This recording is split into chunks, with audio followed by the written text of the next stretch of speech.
Bienvenidos al episodio 396 del podcast de Comic Verso. Soy Esteban Pedreros y me acompaña como siempre el sosegado Alberto Calvo.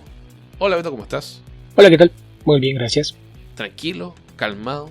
Siempre. Soy el opuesto de Hulk. Okay. Siempre estoy tranquilo. Cool hand look. ¿Y Beto? Más o menos. Okay. Con poquito menos carisma que Paul Newman, pero ¿qué se le va a hacer? Pero gracias... ¿Cómo se dice? ¿Cómo es la frase, Beto? Ya se me olvidó. En fin. ¿Qué tal, Beto? ¿Cómo está tu semana? Un gusto escucharte. No grabamos desde hace unos 5 días. No, una semana ya. Estamos grabando el día jueves 25 de julio y grabamos el episodio anterior el jueves 18. Nos corrimos un par de días por... Yo tuve algo que hacer la semana pasada, tú tuviste algo que hacer esta semana y los dos vimos Deadpool, que tal vez lo vamos a comentar un poquito más adelante, ¿no? Sí, que yo más que tengo que hacer es que el martes traía 3 o 4 desveladas juntas y me sentía con un desgano total y dije, esto se va a notar si grabo así. Pero dije, ¿puedes mañana pasado? Dije, mejor me repongo y evitamos que sea un programa que digan, oigan, ya contagian su flojera. Se nota que están llegando al episodio 400, pero si no quieren seguir nadie los obliga. Sí, algo así. Entonces, más bien fui pensando en, no grabo, me echo una siesta de 1 hora y probablemente eso me ayuda a terminar de reponer.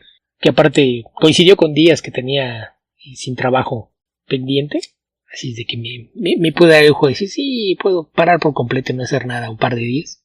Dormir bastante, cosa que no suelo hacer muy a menudo, pero funcionó. Y justo a tiempo. Sí, tu estrategia de copiar las recomendaciones de Da Vinci no sé qué tan bien va, Beto. Tendré que ser más específico porque tengo que aclarar que no tengo asistentes, jamás he sentido atracción por ningún adolescente al que pueda contratar como asistente justamente para eso. Y respecto a lo de dormir era un tema polémico porque hay versiones contradictorias al respecto. Esas cosas que creo que es más una leyenda urbana, sí, que algo que esté bien documentado. Sí, yo creo que es una leyenda urbana, como decían en 24 Hour Party People, Beto, entre la realidad y la ficción siempre elige la ficción. Generalmente va a ser más interesante. Sí. Ok, Beto, ¿qué te parece si empezamos a comentar algunas cosas de este episodio? La semana pasada y ya nos ha pasado en un par de episodios que hemos respondido muchísimas preguntas y nos hemos quedado cortos de comentarios, así que creo que es un buen momento para cambiar un poco la receta y hacer un comentario de Acolyte.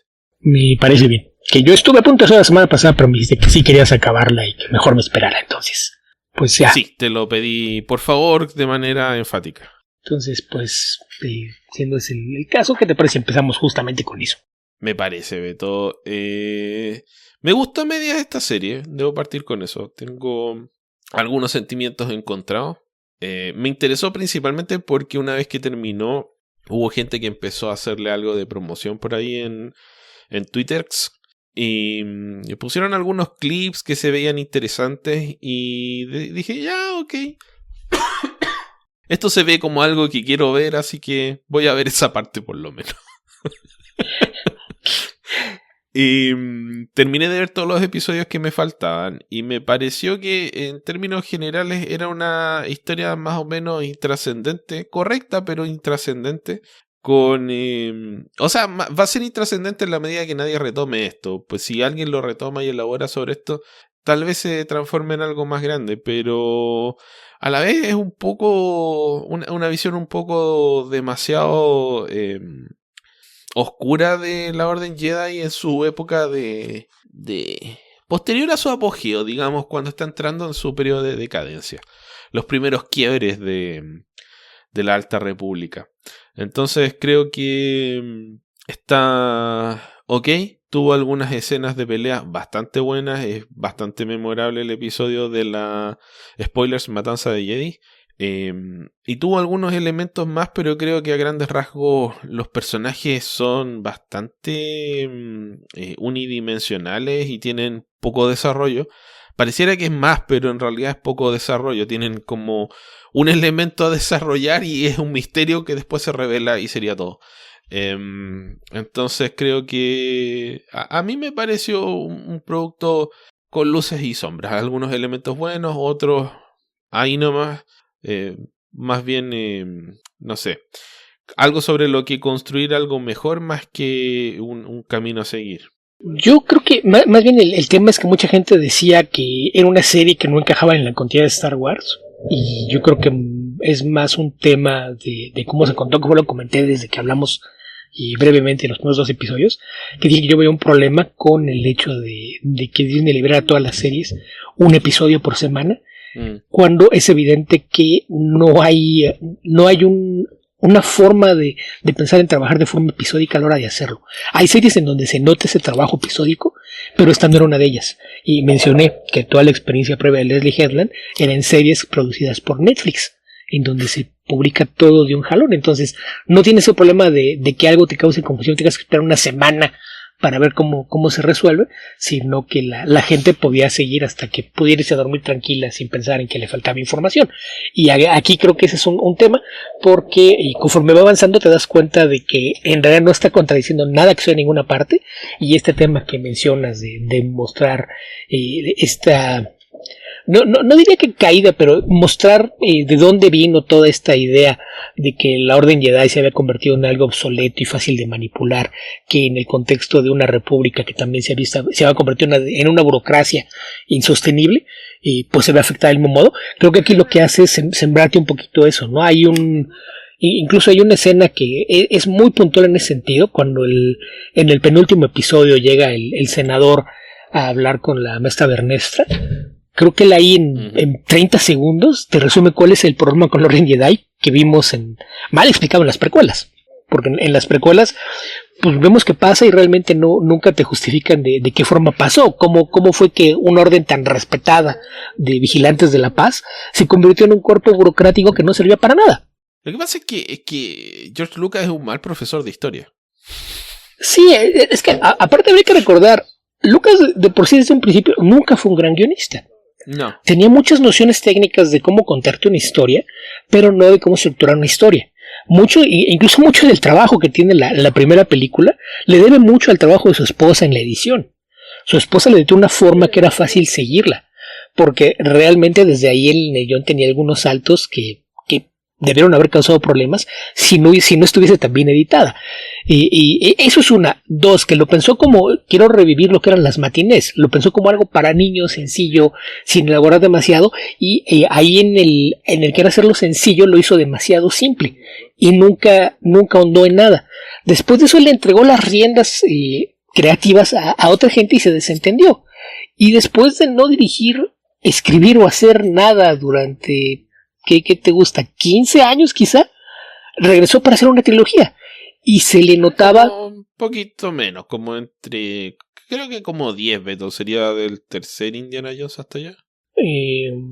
No sé si el tercero, porque el tercero, si no mal recuerdo, él colaboró con la historia, pero no hizo nada en el guión.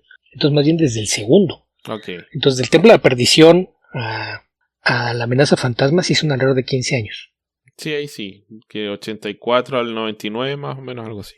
Nunca fuiste un gran guionista y después 15 años de óxido se notaba.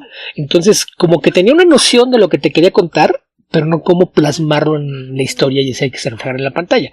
Que fue el problema que tuvimos ya como adultos de llegar a la historia así, porque sí nos hacía falta esa información.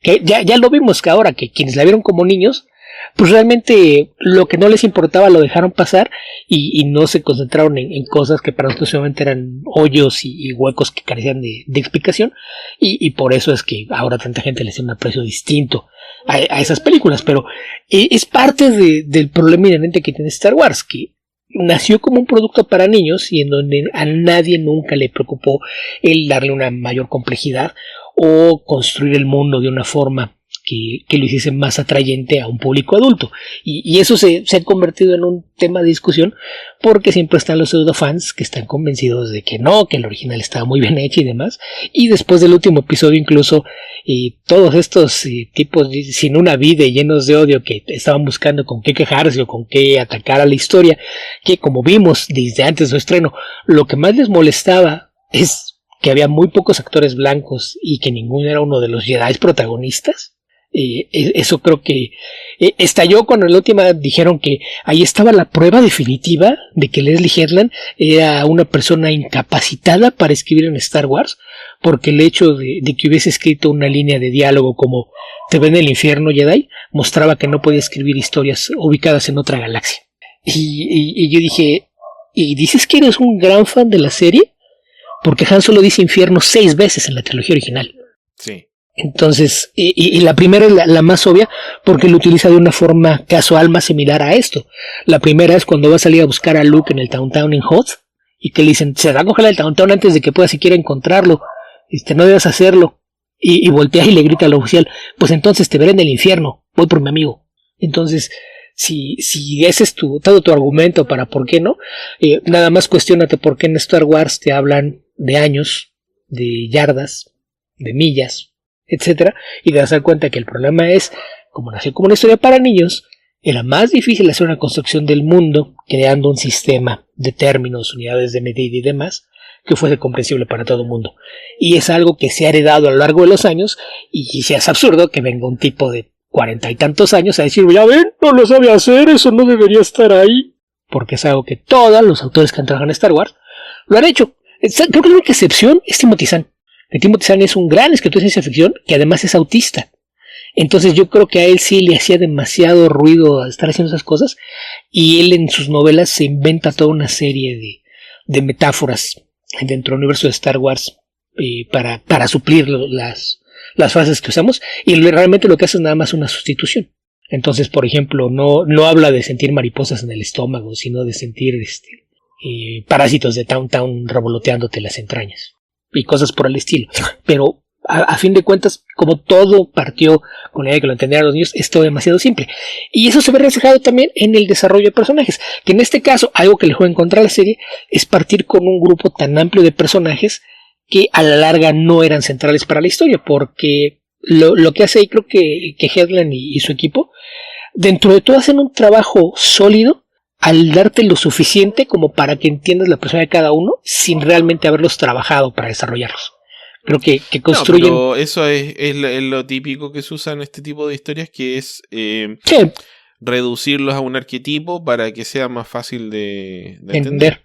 Y luego lo que hace es nada más presentar una forma muy solemne para que parezca que hay algo más detrás del arquetipo. Entonces es algo... Yo creo que el mayor error que tiene desde el punto de vista narrativo, desde mi opinión, esta serie, es que le pone demasiado énfasis al misterio del origen de los personajes y de la relación de Sol con ambas mujeres. Y después, cuando le dedica un episodio a contar qué es lo que pasó, la verdad es que no es una revelación que sea tan interesante, tan compleja, que requiera tanta elaboración. Creo que es el tipo de cosas que se habrían beneficiado de partir por el principio y después seguir hacia adelante, y no tratar el negarte la revelación en una historia, mientras más lo alargas, más expectativas generas de lo que se va a contar cuando eso se revele. Y si no tienes una revelación que sea verdaderamente potente, se pierde ese efecto. Termina siendo muy frustrante como espectador, como lector, como lo que quieras. No creo que llegue a ese nivel en este caso, pero tampoco es de estas cosas que te vuelan la cabeza y que tú dices, ¡ah, sí! Entonces ahí creo que hay uno de los problemas que tiene esta serie. Sí, y la otra, no sé si en algún momento la vendió como una serie de misterio, y existen, sobre todo en los primeros 4, quizás 5 episodios, una necesidad de venderte que la historia es un misterio, ¿no? Primero con cuál es la identidad del extraño, y luego de cuál es el origen de las gemelas. Y la verdad es que los misterios eran lo de menos. Era mucho más interesante haberse entrado desde un principio en la narrativa, pero no sé si había alguna presión para mantener ese esquema del misterio, porque lo del misterio incluso resulta en que tengas un par de actores o actrices que incluso se sienten desperdiciados, ¿no? Porque recuerdo que después de la primera vez que aparece el personaje de Manny Jacinto como Kimir, cuando se lo encuentran cuando es el asesinato del Jedi, que ni siquiera es un asesinato como tal, el Jedi que estaba en estado de meditación profunda, que era Torvin. Después de ese encuentro, yo salí con la noción de que había 3 posibilidades de quién podía ser el extraño. Hay escenas en el que terminan en la selva, cuando de repente se le desaparece Kimira Osha, o es al siguiente. Ahí ya no me acuerdo con Bueno, tanto detalle. es en eso, después de que se separan, Mm. que ya lo vemos que queda colgado en una trampa y es cuando se intenta No, pero ese es el adelantarse. episodio siguiente o el subsiguiente. Okay. Si no es al final del 3, entonces el transcurso del 4. Ahí, después del episodio, fue cuando yo dije, ok, aquí, ¿quién es el extraño que logró llegar hasta... Solo podía ser él. No solamente podía ser él. Las otras dos opciones eran siguiendo una estructura... Hablaba de lo del misterio porque sigue una estructura narrativa de lo del misterio y que era muy común en películas, y sobre todo en los años 70, de que, por ejemplo, introducías a un actor famoso y lo eliminabas rápidamente. Y después regresaba como un villano sorpresa. Entonces, en ese momento, yo dije, ok, Indara está viva. Indara es la maestra de 8, está fingiendo su muerte. Indara es el extraño, que es el personaje que interpreta a Carrie Ann Moss. Esa era una. La segunda era una de las madres de las gemelas, la que interpreta a Margarita Levieva, que es Corinne, me parece que se llama, la que tiene estos pequeños cuernitos en la cabeza, que es Margarita Levieva, que es una actriz más o menos conocida y que generalmente hace roles de villana. Fue la otra que yo dije, ok, ella también se vio, ella es el extraño. Sabemos que es usuaria de la fuerza, tiene razones para odiar a los Jedi, sobre todo en relación a lo que ocurrió en el templo, etcétera. Esa era la segunda opción. Y la tercera opción era Kimir, que Kimir era el viejo como que, o sea, ¿qué clase de estén eres y por qué siempre estás ahí? ¿Y por qué pareciera un paso adelante en la persona a la que estás asistiendo? Entonces, ya que lo ves en contexto, sí es la más obvia, pero no es la única. Pero las otras dos son más dentro de la clase de lo que llaman un red herring en inglés, un buscapiés, es tirarte un poquito de información falsa para tratar de distraer la atención. Y eso es lo que me hace pensar que en algún momento la serie Headland la vendió como una historia de misterio, porque toma algunos elementos de ese tipo de historias. O sea, mira, yo creo que el otro gran elemento en el que esto también es un poco hacer un poco de fanfiction, pero la gracia de esta historia era ver la transformación de los personajes principales, que eran el que interpretaba Amandla Stenberg, que eran tanto Osha como May. Entonces, para hacer eso tenías que seguir a una de las dos, pero desde un momento más, digamos, menos cínico, de una mayor convicción. Y ninguno de los dos personajes parte, bueno, desde el punto de vista positivo, ninguno de los dos personajes parte desde ahí. Osha tiene la crianza Jedi, pero ya dejó a la orden. Entonces, traerla hacer toda una introducción, traerla, después meterla dentro del misterio, pero nunca darle un desarrollo, no ponerla a dudar, o sea, no se da... Finalmente, el momento que le das para que el personaje haga la transformación es el último episodio. Los últimos 2 episodios, mejor dicho.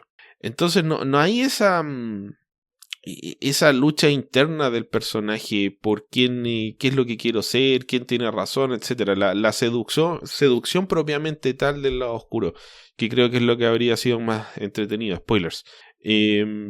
Entonces, no sé.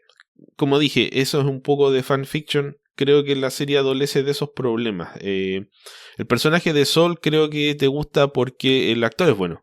El personaje de Osha y May no me gustan, pero creo que la actriz hizo un buen trabajo con lo que le entregaron. Tenía, sobre todo en el aspecto de la actuación, esta facilidad para hacer la transición de un personaje al otro simplemente cambiando la expresión facial.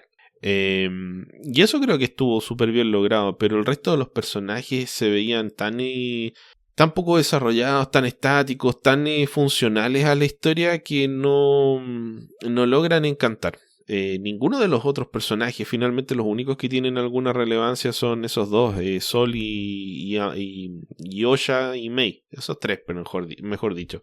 Pero el personaje de Vernestra es funcional, es una burócrata.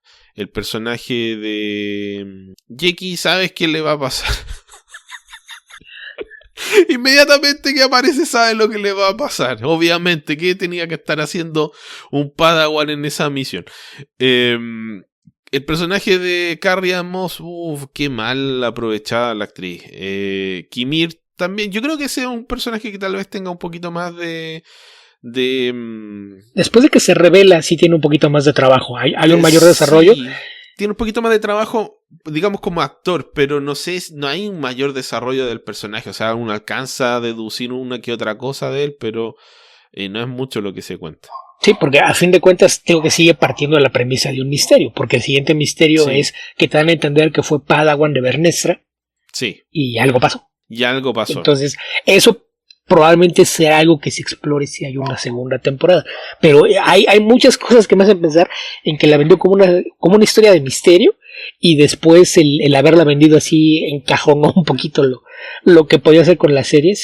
Ahora sí que también esta frase que usan de pues se pintó hasta que llegó a la esquina, ¿no? De que empieza a pintar el piso y de repente te das cuenta de que debiste haber empezado desde el fondo y hacia la puerta y no al revés, porque ya no tienes mucho espacio de maniobra y se le ven las limitaciones. Pero en general me parece que la historia está bien, resulta bastante entretenida, te llena un par de huecos en la continuidad general de Star Wars, te pinta hacer algunas cosas diferentes, y sobre todo creo que hace algo que hemos visto muy poco, que es trabajar del lado de los sucesos oscuros de la fuerza. No necesariamente los Sith, porque es algo que aquí parece que está apenas en desarrollo, la idea de pensar en ellos como Sith, pero hay unas cosas que comentamos hace un par de episodios, ¿no? Lo que nos preguntaron de el sangrado de un cristal. Uh-huh. Y es la primera vez, según yo, que vemos más allá de lo que haya aparecido en los juegos de rol o en las novelas. Es la primera vez que vemos en pantalla cómo se corrompe el cristal de un sable. Entonces, creo que por ese lado hay cosas que aporta a la mitología de Star Wars que no dio mucha chance a corroto. Insisto, todos los que siguen quejando de la serie, que no, que es lo peor que se ha hecho, en realidad no la han visto y no son tan fáciles. Te digo, el hecho de que el 80% se han ido a gritar, ¡dijo infierno! Eso está mal, no debe existir en Star Wars, te dice el nivel de fans que son. Esos verdaderos y auténticos fans son los peores. Sabes también que eso están un poco sobre representados. Son muy escandalosos. Sí, te da la posibilidad de sonar más fuerte de lo que realmente da tu voz. La diferencia entre el fan tóxico de Star Wars y el millón de mamás que andan tratando de tirar proyectos es la misma. Dicen, somos 1 millón de mamás, y la última vez que hicieron un censo creo que eran 8,300 o algo así. Así son estos. Son poquitos, pero muy escandalosos. Entonces ahí la cosa es no seguirles el juego. Si ves a alguien que está tirando odio, primero analiza la clase que está tirando y ve las opiniones que tiene. A veces incluso en su mismo perfil te dan la descripción, la que te dice la clase de persona que es, y es de los que a veces ni siquiera es de bloquearlo. Yo lo que tiendo a hacer es mute. Sigue gritando al vacío, nadie te va a pelar. A ver, elementos que me gustaron de esta serie van por el lado de la interpretación de la mitología de los Jedi y los Sith. Yo creo que la mayor contradicción, o lo que puede parecer mayor contradicción, es que cuando hablan de la aparición de Darth Maul en el episodio 1, creo que Yoda habla así como que hace más de 100 años que no se ve un Sith, algo por el estilo, ¿no? No recuerdo con precisión, pero habla de que hace mucho tiempo que no se ve un Sith. Lo cual quedaría desmentido por esta película, solo que nadie en realidad de los que vio al Sith quedó vivo. Sí. Y eso, así que... y que realmente cuando te dice mucho tiempo, en la vida de Yoda exactamente qué significa mucho tiempo. No, pero él está hablando en términos de la República. Pero en fin, ya no voy a buscarla. Yo creo que por ahí podría ir algún grado de contradicción con la continuidad, pero en realidad no, porque sabemos que los Sith estaban, de acuerdo a lo que las mismas películas cuentan. O sea, Palpatine habla de su maestro, que creo que era Plagueis, y Plagueis obviamente tenía su propio maestro, que creo que era Tenebrus. En fin, entonces de que existían, pero estaban ocultos. Así que algo de eso se ve. Pero lo que me gustó fue el discurso de Kimir, que es la idea de que él se tiene que... O sea, que él los mata porque... no lo dejan ser quien él quiere ser. Los Jedi dicen que no hay un lugar para él en el universo, que él no puede existir. Entonces, ¿qué otra opción le queda? Me gustó ese razonamiento como justificación de las actuaciones de un Sith. Que ahora que mencionaste a Tenebrus, esa es la nueva teoría de conspiración favorita de los fans, que el senador Ryan Cortés es Tenebrus. Por eso odia a los Jedi. Okay. O sea, son tan cuadrados que... Pero son algunos. Beto, la mayoría no entiende, o sea, no le lleva el dedillo a la continuidad. Es algo tan difícil después de tantos años que no sé ni por qué se esfuerza. Porque además hay tantas cosas que no sabes lo que sí está, lo que no está, porque por un lado te dicen que sí, por otro lado después van y hacen otra cosa y lo retoman, entonces es un poco como el hipertiempo de Mark Waid, lo que funciona, funciona, y lo demás se deja de lado. Todo pasó si es que sirve para otra historia, y lo que no se vuelve a tomar no ocurrió. Y si contradice algo, no existe. Si a uno te gusta, lo ignoras. A lo mejor existe, pero no lo vuelves a tocar y ya te quitas del problema. No existe una necesidad de que trates de hacer un retcon para limpiarlo o eliminarlo de la existencia. Es darle más importancia a la que tienes si realmente te quieres hacer de eso, y pues tiene un efecto contrario el que insistas en voltear la atención hacia allá. Sí, y por el lado de los Jedi, bueno, lo que ya hablaste un poco, que es la decadencia, la burocracia, la corrupción, pero también el adoctrinamiento, que creo que es un tema... cuando vi los episodios 1, 2 y 3, creo que lo que más me llamó la atención fue la idea de que ya era muy viejo. Cuando conocen a Anakin dicen, no, sí, ya es muy viejo para entrenar para Jedi, porque claro, era una frase que habían tomado de la trilogía original, donde dicen, no, Luke es muy viejo, pero Luke tiene 20 y tantos, o 20, una cosa así. Entonces uno dice, claro, es muy viejo, como si quisieras ser futbolista a los 20 ya estás viejo, pues deberías haber partido a los 14, a los 15. Pero la idea de que un niño de 8 años ya es muy viejo para empezar a ser Jedi, te habla también de la fuerte doctrina, del adoctrinamiento, de la idea de crear a estos caballeros perfectos, pero desde una edad tan temprana que simplemente les borras la personalidad, casi como un soldado clon, digamos. Sí, y que eso lo vimos desde Anakin, ¿no? Que claro. Igual era lo mismo, decían Anakin está demasiado grande. Y eso justamente es un elemento, y bueno, ¿por qué es tan demasiado grande? No es que no puedan aprender, es que es más difícil de encauzar, de enrielar, de adoctrinar a una persona que crece conociendo otras cosas, que tiene un universo más grande, que cuando tú le dices una cosa te va a decir, pero yo he visto esto otro y es de otra forma. Olvídate de eso. Es tan simple como que, siguiendo toda la lógica interna de esta nueva serie, el tema de la supresión de emociones. No hay nada más emocional que un niño pequeño. Un niño de 8 años ha vivido gobernado por sus emociones. Es imposible que los llegues a reprimirlas. Y espérate que llega a los 13. Sí, pero vamos, es una consecuencia. O sea, para el niño ha sido un viaje emocional prácticamente desde el nacimiento. Todo se controla a partir de tus emociones. Sí. Entonces, si entiendes un poquito cuál es la construcción de la Orden Jedi desde ese punto de vista, y es un lado bien oscuro que rara vez se discute.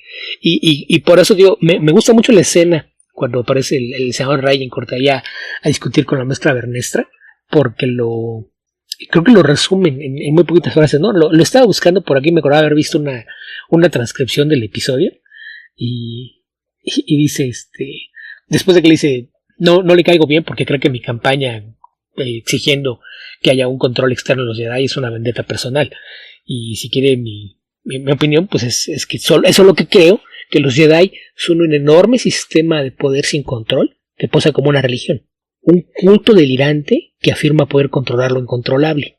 Y ahí se pone a la defensiva de Néstor, le dice, no controlamos la fuerza, no estoy hablando de la fuerza, sus emociones. Quieren proyectar una imagen de bondad y control, pero es cuestión de tiempo antes de que alguno se rompa. Y cuando eso pase, que no es sí, cuando eso pase, ¿quién va a tener la fuerza para detenerlo? Y yo creo que eso sí te resume mucho de lo que pasa, y que en términos de la energía de Star Wars, pues así como lo piensas, parece que te está hablando del futuro, de lo que eventualmente pasó con Anakin. Y ves esto y te das cuenta de que pues no es la primera vez, ¿no? Y incluso la reacción de Bernestra ha pasado antes, y lo que hemos hecho es barrer y echarlo debajo de la alfombra. ¿Qué es lo que hacen acá también? Exactamente, y es la misma Bernestra. Y lo cual tiene sentido cuando al final descubres que Kimir fue su Padawan. Entonces creo que eso sí le da a algunos otros niveles, aun cuando la serie no hace un gran trabajo en explorarlo, por lo menos creo que es un buen trabajo en plantear las preguntas. Y eso que puede abrir puertas a otras cosas. Sí, yo creo que le faltó un poco de filosofía en torno a ese tipo de cosas, porque te quedas con muy poco en discusiones como esa. Creo que era un personaje tan interesante, esa conversación es tan buena, que haber tenido a ese personaje teniendo un par de conversaciones más por ahí, le podría haber dado muchísima más sustancia a esto, porque la idea de que exista la calma pero con inquietud y a partir de ahí construir el misterio es más interesante, creo yo, cuando sientes que esta calma o esta estabilidad está a punto de deshacerse, que es falsa, que es una pantomima, no sé, un velo, una ilusión. Y eso en la medida que empiezan a fallar tus instituciones es interesante. O sea, uno puede hacer los paralelismos con la vida política. Nuestros países latinoamericanos nos dan hartas muestras de la fragilidad de estos sistemas con los cuales nos damos tranquilidad, nos creamos la ilusión de estabilidad. Que buscar paralelismos en no sé, en situaciones de inquietud social, en protesta, en rebeldía, qué sé yo, habría sido interesante. Lamentablemente esta serie no los incorpora, aunque tal vez habría ido demasiado por las ramas metiendo tanta cosa, pero sí por lo menos generar esa sensación, esa idea de que no todo está bien. Y creo que ese es un problema cuando... A ver, el universo de Star Wars es tan grande y logra, o sea, trata de emular etapas históricas que son un tanto disímiles, porque, a ver, la trilogía original en el fondo evoca la travesía o la conquista del lejano oeste con estos planetas que están fuera del núcleo de la galaxia. Que es lo mismo que se ve en el Mandaloriano, pero cuando vas a la Alta República es el Imperio Romano. Es el Imperio Romano en su época de apogeo y comienzo de la decadencia, antes de que termine la historia nuestra separándose entre el Imperio Romano de Oriente, el Imperio Romano de Occidente, y el Imperio Romano de Occidente termina cayendo un par de siglos después, que suena como poco cuando cuentan la historia del Imperio Romano, pero es muchísimo tiempo. Entonces se siente muy disociado el universo de Star Wars. Esos elementos como que no los logran unir de buena manera. No parece que la Alta República con el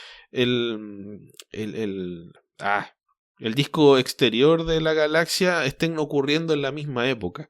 Y no sé, esa disconformidad que debiera tener alguna gente con cómo funciona el gobierno, que siempre existe. O sea, los gobiernos, siempre hay gente que está disconforme y gente que está bien abrigada y bien alimentada. Entonces, no sé, hay más cosas con las cuales trabajar.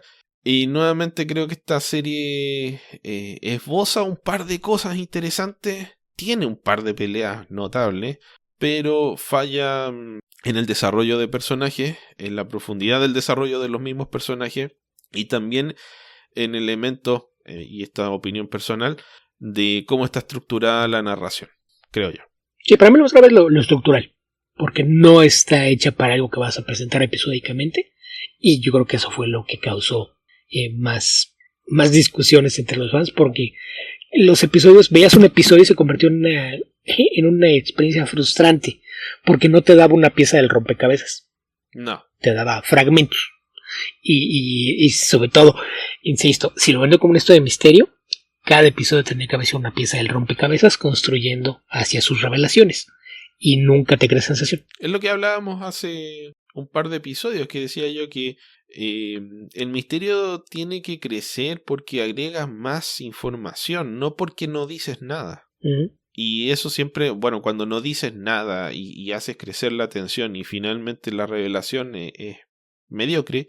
Olvídate que sea mediocre cuando la revelación realmente no trae una recompensa consigo.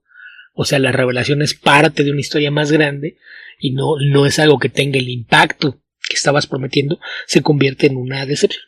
Insisto, probablemente si hubiese salido el personaje de May, spoilers, inicia el fuego, pero nunca reconoce nada. O sea, ni siquiera tiene un momento y dice, sí, lo que hice, como que hubiese tenido la memoria bloqueada o algo por el estilo. Porque claro, ella habla como que no, fueron los Jedi, pero bueno, los Jedi hicieron otras cosas, como hacer que un montón de gente se muriera porque sí. La aparición de los Jedi es un detonante. Sí. Pero la tragedia en sí dentro del templo es culpa de May. Y sí, nunca asume la responsabilidad de lo mismo. Porque lo hizo de una forma impulsiva. Que creo que ahí, si lo piensas bien, crean esta dualidad con esta idea de que es una persona dividida en dos, que es algo que también has visto en muchas historias de ficción, cuando te separan lo bueno y lo malo de una persona, o en términos de la literatura y la ficción oriental, que es algo que siempre ha alimentado mucho en Star Wars, el yin y el yang. Sí, obviamente. Entonces, yo creo que es algo con lo que estaban tratando de jugar, y entonces el yin es caótico. Hace las cosas y no asume ninguna responsabilidad por lo que lo hace. Entonces, en ese sentido, viene aquí lo que mencionas de el buen trabajo que hace Amanda Stenberg, porque a pesar de que el guión no le da mucho para desarrollar, ella se las arregla para, con un poquito de expresiones faciales y lenguaje corporal, hacer que las dos mujeres tengan esta diferencia que cuando tú las ves al cuadro, sabes quién de ellas es. Nada más por ver cómo se comporta. Sí. Y aun cuando no tiene el desarrollo que te explique, o que te ponga más ejemplos de cómo ella siempre, en el caso de Meyes, que siempre es impulsiva, y mientras que Osha sobrepiensa las cosas y trata siempre de ocultarse detrás de una tranquilidad que no siente y cosas por el estilo. Creo que si has mostrado más ejemplos, sería mucho más claro a dónde estás yendo, y no estas escenas que de repente dejan como que, ok, entiendo por qué pasó, pero la serie no fue clara al respecto. Yo tuve que hacer el trabajo de unir los puntos, porque sí es un problema estructural y está muy marcado desde el principio. Y el episodio de revelación, Beto, o sea, aparece Sol. Aparece Sol en la casa de las brujas y dice, estas chicas tienen poder con la fuerza, las queremos probar para Jedi. Y una dice que sí y la otra dice que no. Y ese es el origen del conflicto. El conflicto. Como, wow, no, ni siquiera un periodo en que las conocieran, les explicaran bien qué tal cosa, que es así, que les hablaran más. O sea, le hacen que tuvieran una noción de qué son los Jedi, al menos, ¿no? ¿Para dónde voy? ¿Por qué? O sea, de partida se supone que están creciendo en una secta. O sea, si lo llevas a la realidad de alguien que crece en una secta, no tiene idea de nada fuera de la secta. Creo que el problema es que ya se hiciste que estos van a ser tus episodios y eso es lo que vas a contar en cada episodio. Le pudiste haber agregado 5 o 10 minutos más a cada episodio y resolver esos problemas. ¿Qué pasa si después de la visita de Sol, que dice vamos a llevar a las niñas allá, agrega 5 minutos con una conversación entre las dos madres y las dos niñas en la que les explican qué son los Jedi y cuáles son las diferencias básicas entre cómo funciona la Orden Jedi y cómo funciona su aquelarre? Con eso, claro, y 5 minutos. Y por último, darle un discurso más claro de por qué no deberían irse. O sea, también yo creo que hubiese sido bonito tener un montaje de unos 2-3 minutos donde se entienda que pasaron, no sé, una semana con los Jedi y les hicieron una especie de bootcamp, las tuvieron ahí en el bosque, las hicieron entrenar juntas, algo por el estilo, para mostrarles cómo podían controlar la fuerza antes de hacerlas tomar una decisión, porque es casi como que les dijeron, llegamos, ya una de ustedes vemos que tienen 8 años y no se han bautizado, entonces queremos que se bauticen. ¿Cuál quiere bautizarse? ¿Tú? Ok. Tú eres la buena, tú no, ok, tú eres la mala. Entonces no se quiere bautizar, voy a quemar la iglesia. Y que eso se combina con el hermetismo de las madres, ¿no? Claro. Que siguen las dos tratando de ocultar el secreto y no le dicen a las niñas, y ni siquiera les dicen por qué consideran que es importante que se queden las dos para ser las nuevas líderes de la aquelarre. Es tanta la información que les esconden que no es ninguna sorpresa que las niñas estén confundidas. Entonces, insisto, una escena de 5 minutos con una breve conversación y esos comentarios hubiese resuelto muchas cosas sin afectar esta idea de si estamos revelando poco a poco un misterio. Y si hubiese entendido mejor, si hubieses tenido una relación un poquito más cercana, si hubiese entendido mejor la confianza que desarrolla Osha hacia Sol. Sí, digamos, posteriormente se entiende porque fue su maestro y todo lo que quieras, pero en ese momento en el que toma la decisión es demasiado. Hablábamos de la impulsividad y de la contención. Bueno, ese fue el momento impulsivo de la contenida. Pero también por otro lado, ya que lo ves en perspectiva y empieza a pensar durante la promoción, cuando decía John Gilly que al personaje lo construyó basándose un poquito en la figura de Qui-Gon Jinn, lo mismo. Crea esta ilusión por fuera de no, es alguien que siempre está seguro de lo que está haciendo y nunca se equivoca, y sabes que cometió una serie de estupideces que llevaron a su muerte de forma directa, y que además se metió en apuros al Orden Jedi, y sí, efectivamente Sol hizo exactamente lo mismo. Sí, Qui-Gon cometió Jinn una serie de idioteces que provocan su muerte y que meten en apuros a la Orden Jedi. Entonces sí creo que era una analogía bastante correcta el decir que Sol era como Qui-Gon. Creo que sí era una muy buena comparación. Es el mismo personaje. Básicamente. Comete el mismo error al reclutar a un niño demasiado grande, nada más porque él sintió algún apego emocional que supuestamente un maestro Jedi no debería sentir por nada ni por nadie, pero pues en fin. Sí, Beto, creo que ya le dimos mucho a The Acolyte. En términos generales, ¿vale la pena verla? Yo diría que sí. ¿Es una gran serie? No. Sí, yo creo que es una buena serie que lamentablemente le han tendido mucho más de lo que merece. Tiene varios problemas, pero ninguno tan grave como los que parecen discutirse entre ciertos sectores de los fans. Pero sí es algo que yo creo que si son fans de la saga, vale la pena que le echen un vistazo, porque además no es tan larga. Digo, son episodios de alrededor de 35 o 40 minutos. Y ahora que ya están todos disponibles, pues la pueden ver a un ritmo que probablemente les resultará menos frustrante que si hubieran hecho semana a semana. Sí, yo creo que el mayor tema ahí es el ritmo narrativo, las escenas que se sienten de relleno, digamos en términos más generales. Estoy hablando de Disney, que esto ya lo hemos comentado un par de veces cuando hablaste de esta edición especial que hicieron de la serie de Kenobi. Creo que esta serie también se beneficiaría de una edición distinta de la que vimos en el formato en el que se presentó. Hay que buscar los grupos de fans, porque eso lo hizo un fan que dijo, ok, si esto hubieran editado y hubiesen hecho algo más corto, una película de 3 horas hubiera quedado así y funciona mucho mejor. Acá probablemente un tratamiento similar ayudaría. Editarlo, quitarle paja y poder verlo de una sola vez, creo que le ayudaría bastante. Sí, y algunas partes reordenarlas tal vez, no sé. Pero en fin. Beto, ¿qué más tenemos para comentar esta semana? ¿Qué leíste? ¿Qué viste? Y bueno, otro comentario que traía trazadón, porque recuerdo que comenté igual los primeros episodios que dije que después de terminar lo iba a hacer, es el desenlace de Sweet Tooth, la adaptación del cómic de Jeff Lemire, que con su tercera temporada, estrenada hace un par de meses en Netflix, llegó a su conclusión, y que mencioné que aunque la primera serie me había gustado mucho, yo sentí que en la segunda había habido un ligero paso atrás, porque se enfocaron demasiado en una subtrama, que fue lo que corrió a lo largo de toda esa temporada, sin que fuese una caída drástica en la calidad. Sí me pareció que fue una desviación que a la larga iba a sustraer el producto final, pero la tercera temporada creo que retoma un poquito el volver a centrarse concretamente en la figura del personaje central de Gus y llevar la historia a término y con todas las implicaciones de cómo está cambiando el mundo a su alrededor, lo cual me parece que es una gran manera. Entonces esta tercera temporada de Sweet Tooth me parece que incluso si no logra superar, por lo menos retoma el altísimo nivel de calidad de la primera.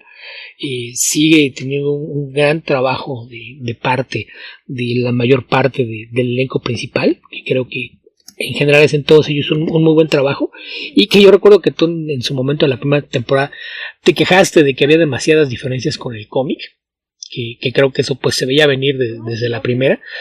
Creo que partía de la misma premisa y después te contaba una historia distinta con unos objetivos y puntos que también diferían mucho de lo que vimos en la serie, pero también me parece que sería importante mencionar que esto es algo que hicieron con la bendición de Jeff Lemire, porque Lemire les dijo, es que desde que yo hice el cómic ahorita han salido al menos 5 o 6 historias postapocalípticas que exploran exactamente lo mismo que yo hice. Entonces, si ustedes quieren contar la historia de Gus y respetan lo que yo estaba haciendo con Gus y quieren mover el tema de mi historia sobre el apocalipsis y el fin de la humanidad, háganlo, por mí mejor. Y creo que en ese sentido los responsables de la serie, que fue desarrollada por Jim Mickle, creo que hicieron un gran trabajo en eso, porque te cambiaron por completo toda la idea de cómo está en este apocalipsis por esta enfermedad que apareció al mismo tiempo que los híbridos, y cómo se da el colapso de la sociedad y cómo reaccionan distintos sectores de la humanidad y de la sociedad, tanto en ciudades como en entornos más pues no sé si decir campiranos o menos desarrollados. Creo que es parte de lo que explora de una gran manera, y es como tomar la historia central de Gus que conocimos en los cómics y contártela con un trasfondo distinto, y al final creo que el resultado después de 3 temporadas es bastante positivo. Creo que es una serie muy buena que toma mucho de la esencia del cómic de Jeff Lemire y sin embargo lo hace contando su propia historia. El personaje central que interpreta Christian Convery, este jovencito que pues tiene apenas un puñado de trabajos en su historial, pero tiene esta combinación de aparentar una enorme inocencia con una cierta fortaleza y demás, que creo que le cae muy bien al personaje, y lo rodearon de un grupo de actores bastante sólido, partiendo por Nonso Anonsi, Adela Kitar y Estefanía Lavia Owen, que creo que hacen un gran trabajo para convertirse en el grupo central de personajes que tienen que navegar este posible fin de la humanidad. Entonces, en términos generales, creo que la serie cierra muy bien. Creo que esta tercera temporada hace un gran trabajo en atar los cabos sueltos, en reenfocarse en toda la idea de la historia global, de cómo se altera el mundo y la sociedad humana una vez que aparecen los híbridos y con ellos esta enfermedad que amenaza con extinguir a la humanidad. Y creo que lo hace de una forma que, aparte, como mucha de la mejor ciencia ficción, se convierte en una crítica social a algunos de los grandes problemas que vivimos en el mundo actual, ¿no? Entonces, creo que de pies a cabeza, yo creo que se trata de una serie muy bien realizada, que sí se toma muchísima libertad respecto al cómic, pero creo que hace un gran trabajo una vez que decide que va a contar su propia historia, en elegir qué es lo que quiere contar con esa historia y llevarla bien de principio hasta el desenlace. Entonces, pues la verdad es que si nunca le echaron ojo, nunca le entraron, sí se les recomiendo bastante, más allá de si leyeron o no el cómic. A mí el cómic me gusta mucho, sé que Esteban no es muy feliz con el final, pero yo entiendo por qué lo quiso dejar así. Entonces, no tengo tantos problemas con cómo cerró la historia de Jeff Lemire. La serie creo que hace un trabajo que probablemente va a dejar más satisfechos a los que no les gustan los finales tan abiertos, porque a pesar de que respeta todo lo que representa el personaje de Gus, sí le da una resolución distinta al conflicto, que funciona bastante bien. Cada una de las temporadas son 8 episodios. Estos últimos 8 me parece que hicieron un gran trabajo en volver a tomar el hilo de que se trataba de la historia de Gus y que no tenía mucho caso el enfocarse en subtramas y como qué es lo que están haciendo algunos de los grupos que quedan de humanos, sino el integrar las actividades de estos grupos al contexto de la historia general, y eso se tradujo en tener un muy buen cierre para la historia. Entonces, Sweet Tooth, tercera temporada, que le pone punto final a la historia. No es algo que puedan ver por separado, es algo que sí es importante que si la van a ver, pues vean todas las temporadas y en el orden correcto para poder disfrutarla. Pero yo creo que son 24 episodios de televisión que hacen un gran trabajo adaptando el punto central de la historia de Jeff Lemire, que presentaba un apocalipsis muy distinto en un mundo que va reaccionando de formas distintas al colapso de la sociedad, pero que al final la historia creo que mantiene mucho de la esencia del original. Ok. Bueno, pero hay un tema subjetivo, sobre todo con el final de Sweet Tooth. A mí, más que nada, me molesta el cambio de tono, la idea de avanzar en una historia que va, creo que plenamente identificada con el terreno de la ciencia ficción y que decanta en otro un poco más místico hacia el final. Pero bueno, eso es un tema de gusto nada más. Sí, sin duda. Ok. Bueno, Beto, yo quiero comentar un cómic que estaba un poco agobiado por el trabajo la semana pasada y decidí ¿qué puedo sacar? ¿Qué puedo leer? Que me haga cambiar de humor. Y el amigo Kyle Starks, como siempre, se entrega una historia que vale la pena leer. En este caso, Rock Candy Mountain, que tú la mencionaste cuando estuvimos recomendando cómics hilarantes, me parece, Beto. Creo que sí. Hablamos en general de mucho trabajo de Kyle Starks. Mira, creo que no es el más chistoso, tiene muchos momentos muy, muy divertidos, pero no creo que sea el cómic que te hace apretarte la guata de Kyle Starks. En ese sentido me divirtió mucho más Assassination, por ejemplo. O la otra ya, en fin. Rock Candy Mountain es una serie de 8 partes que publicó Image Comics, que ya salió el tomo recopilatorio hace algún tiempo. Está escrita y dibujada por Kyle Starks con colores de Chris Schweizer, que suele ser su colaborador, muy buen amigo de Kyle Starks. De hecho es el dibujante de Six Sidekicks of... ¿cómo se llama el personaje? Buster algo. Sí, que era una especie de parodia de Chuck Norris. Uh-huh. Bueno, Rock Candy Mountain trata la historia de un vagabundo Y toda la, digamos, toda la mitología en torno a la vida de los vagabundos. La diferencia entre un vagabundo y un... Bueno, aquí usan términos que la verdad no sé bien cómo traducirlos, pero hobo sería el vagabundo, y otro sería un bum, que sería algo así como una persona que simplemente es... que pide limosna, un limosnero o una cosa por el estilo. Gente que no tiene tantos propósitos. Entonces, en el caso del vagabundo hacen la distinción de que no necesariamente son personas que no tienen oficio, pero sí son personas que vagan de un lado a otro, que viven esta vida de tránsito nómade, que no tienen una casa, pero habitualmente llegan a un lugar, consiguen un trabajo, consiguen dinero de alguna forma y después van a otro lugar y así viven su vida.